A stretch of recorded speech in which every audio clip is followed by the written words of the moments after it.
Hello friends, હવે હું પાછી આવી ગઈ છું કોમલ કિચનમાં. તો તમે બધી વસ્તુ જોઈને સમજી જ ગયા હશો કે આજે હું શું બનાવવાની છું. તો તમે જોઈ શકો છો કે આજે હું બનાવવાની છું ભરેલા રીંગણ, જે બધાના ઘરમાં બનતા જ હોય છે. પણ આજે આપણે અલગ રીતે બનાવશું ભરેલા રીંગણ લીલી તુવેર સાથે. તમે કંઈ અલગ જ લાગ્યું હશે ને? હા મિત્ર, આપણે બનાવવાના છે લીલી તુવેર સાથે ભરેલા વેંગણનું શાક. ખૂબ જ દેશી સ્ટાઇલમાં છે મિત્ર. હું મારા ઘરે આ રોજ બનાવું છું મિત્ર. કેટલીક વારને બધાને બહુ ભાવે છે મિત્ર આ શાક. તો તમને આજે હું રેસીપીની આપીશ મિત્ર. તમે જોઈ શકો છો મેં વેંગણને 4 સાઈડથી હું કટ કરી લીધા છે ને એ બધા વેંગણ એ રીતે કટ કરીને આપણે આ રીતે મસાલો ભરવાનો છે. હવે તમે વિચારતા હશો મિત્ર કે આ મસાલો શેનો હશે? તો તમને આ મસાલાની રેસીપી જોઈતી હોય તો તમે મને કોમેન્ટ દ્વારા જણાવો, તો હું તમને આ રેસીપીનો વિડીયો બનાવીને મૂકી દઈશ. તો મિત્ર, તો પણ હું તમને એકવાર કહી દઉં છું કે આ મસાલો શેનો છે.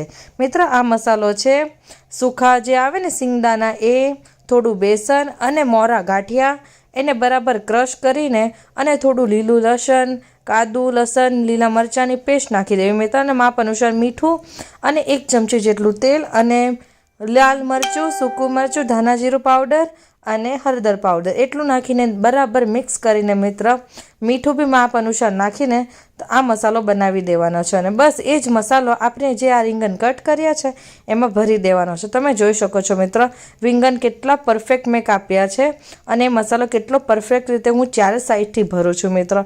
તો જ તમારો રીંગણમાં મસાલો રહેશે. બાકી આ બધો મસાલો જ્યારે તમે કુકરમાં થવા મૂકશો તો આ બધો મસાલો નીકળી જશે. અને મિત્ર, હા, હું આ રેસીપી જે તમને દેખાય છે હું બનાવવાની છું કુકરમાં મિત્ર. ઘણા લોકો કઢાઈમાં પણ બનાવતા હોય છે, પણ હું આ બનાવવાની છું કુકરમાં. તમે જોઈ શકો છો મિત્ર, મસ્ત રીતે મેં રીંગણ ભરી દીધા છે. હવે હું એને કુકરમાં બનાવવાની તૈયારી સ્ટાર્ટ કરીશ. તો મિત્રો ચાલો આપણે કુકરને ગેસ પર ચડાવીએ. ત્યારબાદ એમાં હું તેલ નાખીશ. મિત્રો, આમાં તેલ થોડું વધારે જરૂર પડતું હોય છે. તમે તમારા માપ અનુસાર નાખી શકો છો. પણ હા, મને આ ભરેલા વેંગણમાં થોડું તેલ વધારે પૂરતું જોઈએ છે, કેમ કે બરાબર રીંગણ શેકાય તો એને ખાવાનો ટેસ્ટ ખૂબ સરસ આવે. મિત્રો, તમે જોઈ શકો છો તેલ ગરમ થઈ જાય ત્યારબાદ મેં એમાં જીરું અને ડ્રાય અને હિંગ પાવડર નાખી દીધો છે. હું બધા જ વસ્તુમાં રાઈ જીરુંનો વઘાર તો રાખું છું. હા, અમુક વસ્તુમાં નથી રાખતી, પણ કમ્પલસરી એમ નાખું છું, કારણ કે આનો ટેસ્ટ ખૂબ જ સરસ આવે. અને હા, 1 ચમચી તમે તલ, બધાના ઘરમાં તલ તો હશે જ મિત્ર, તો તમે 1 ચમચી જેટલો તલ નાખી દેવો અને તેજપત્તા એટલે કે તમાલપત્ર નાખી દો અને એક ઝીણો બારીક કાંદો કાપી લો મિત્ર, કેમ કે કાંદાથી એનો સ્વાદ ખૂબ જ સરસ આવે છે જે આપણે વઘારમાં નાખવાનો છે. કારણ કે કાંદાનો સ્વાદ બધી વસ્તુમાં સારો લાગે છે મિત્રો. અને ત્યારબાદ મેં અલગથી એક આદુ લસણની પેસ્ટ રાખી હતી, એને પણ હું નાખું છું મિત્ર. ઓલરેડી મેં મસાલામાં તો એ પેસ્ટ નાખી જ હતી, પણ હું આ જે વઘાર કરું છું એમાં પણ આદુ લસણની પેસ્ટ જે કાંદા નાખ્યા છે એની સાથે સાતરવા મૂકી દીધી છે. તમે જોઈ શકો છો મિત્ર, કાંદાને બરાબર હું શેકાવા દઉં છું. અને જ્યારે કાંદો થોડો લાલ ને ગુલાબી પડતો થાય ત્યારબાદ એમાં મસાલો એડ કરીશું મિત્ર. તમે જોઈ શકો છો કે હજી મેં ધીમા ગેસે થવા દઉં છું, બહુ ફાસ્ટ પણ નહીં રાખવાનો, કારણ કે ફાસ્ટ રાખવાથી જે આપણા કાંદાનો મસાલો છે એ બધો ભરી જશે મિત્ર. તો તમે જોઈ શકો છો મેં એકદમ ધીમા ગેસની ફ્લેમે એને થવા દઉં છું. હવે ત્યારબાદ મને લાગે છે કે થોડો થોડો કાંદો પિંક જેવો થઈ ગયો છે, તો તમે જોઈ શકો છો મિત્ર. હા ને હા, તેલ મેં થોડું વધારે પ્રમાણમાં જ નાખ્યું છે મિત્ર, કારણ કે રીંગણમાં જે મસાલો અને હું એ વધારે લોકો માટે બનાવું છે એટલે મારી ક્વોન્ટિટી થોડી વધારે છે મિત્ર.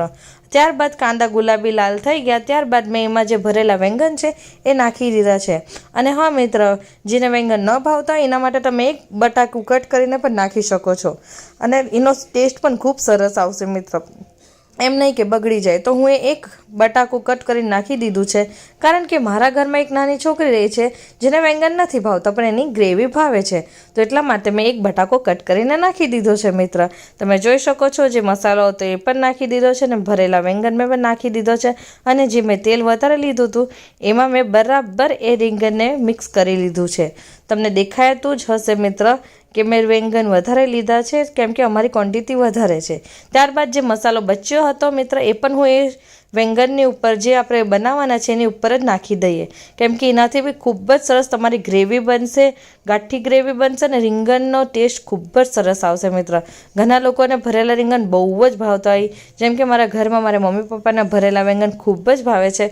અને મારી આ રેસીપી મેં અઠવાડિયા કાં તો 2 અઠવાડિયે 1-2 વાર તો હું બનાવું જ છું મિત્ર, કેમ કે મારા ઘરમાં બધા બધાને આ ભરેલા રીંગણની રેસીપી ખૂબ જ ભાવે છે, તમે જોઈ શકો છો મિત્ર।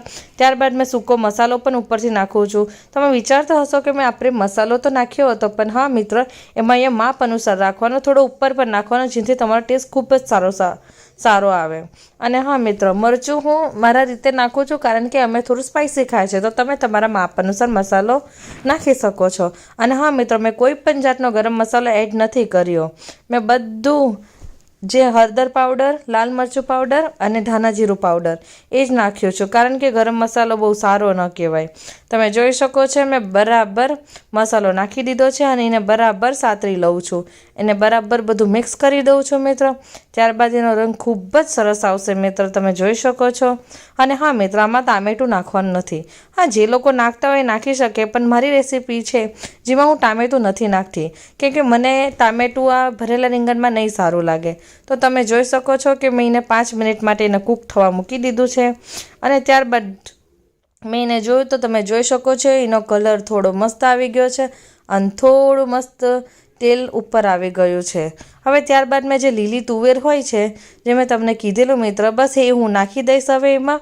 તમે જોઈ શકો છો લીલી તુવર અને ભરેલા વેંગણનું શાક ખૂબ જ સરસ લાગશે મિત્ર, તમે એકવાર જરૂરથી ટ્રાય કરજો આ રેસીપી। તમારા મમ્મી પપ્પાને જેને રીંગણ બહુ ભાવતા હશે ને આ રેસીપી ખૂબ જ ભાવશે મિત્ર। તો તમે જોઈ શકો છો મેં લીલી તુવેર જે છે એ નાખી દીધી છે મિત્ર।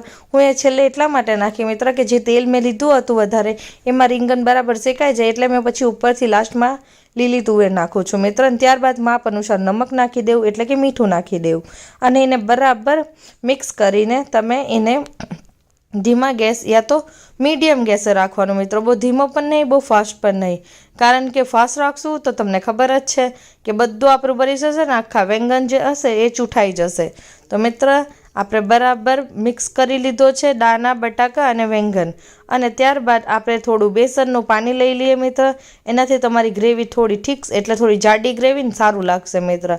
હું અહીંયા બેસનનું પાણી એડ કર્યું છે, અને ત્યારબાદ મેં 1 ગ્લાસ જેટલું કાં તો 1.5 ગ્લાસ જેટલું મેં પાણી નાખું છું, કારણ કે વધારે માણસ હોવાથી હું ગ્રેવી થોડી વધારે રાખીશ મિત્ર।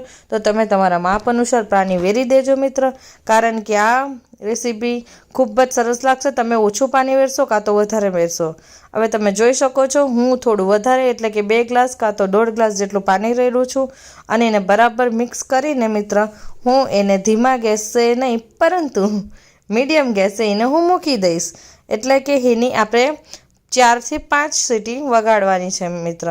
તમે વિચારશો હશો કે આટલી બધી કેમ સીટી મારવી, કારણ કે આપણી ગ્રેવી બી છે અને રીંગણ બી મોટા અને આખા છે, તો એને થોડું થતાં વાર લાગે, તો મિત્ર તમારે 5 સીટી કાં તો 4-5 સીટી મારી દેવી, તો એનાથી તમારી ગ્રેવી બી ઠીક થઈ જશે અને બધુંય મસ્ત થઈ જશે। તમે જોઈ શકો છો મિત્ર, આપણે 5 સીટી અને મેં મારી લીધી છે મિત્ર। 5 સીટી થઈ જાય ત્યારબાદ ગેસને થોડી બંધ કરી, તમે જોઈ શકો છો મિત્ર, મારી 5 સીટી બાદ મેં કુકર ખોલું છું, આ બધુંય તેલ ઉપર આવી ગયું છે, અને હવે હું એ તમને બતાવીશ કે બધા વેંગણ ને જો મિત્ર, મારા વેંગણ આખા રહ્યા છે, કારણ કે મેં 5 સીટી એટલે કે બરાબર સીટી મારી હતી, અને મારી જે ગ્રેવી છે એ બરાબર મસ્ત રીતે, અને બહુ જાડી પણ નહીં ને બહુ પતલી પણ નહીં, મીડિયમ રીતે થઈ ગઈ છે મિત્ર, ખૂબ જ સરસ લાગે।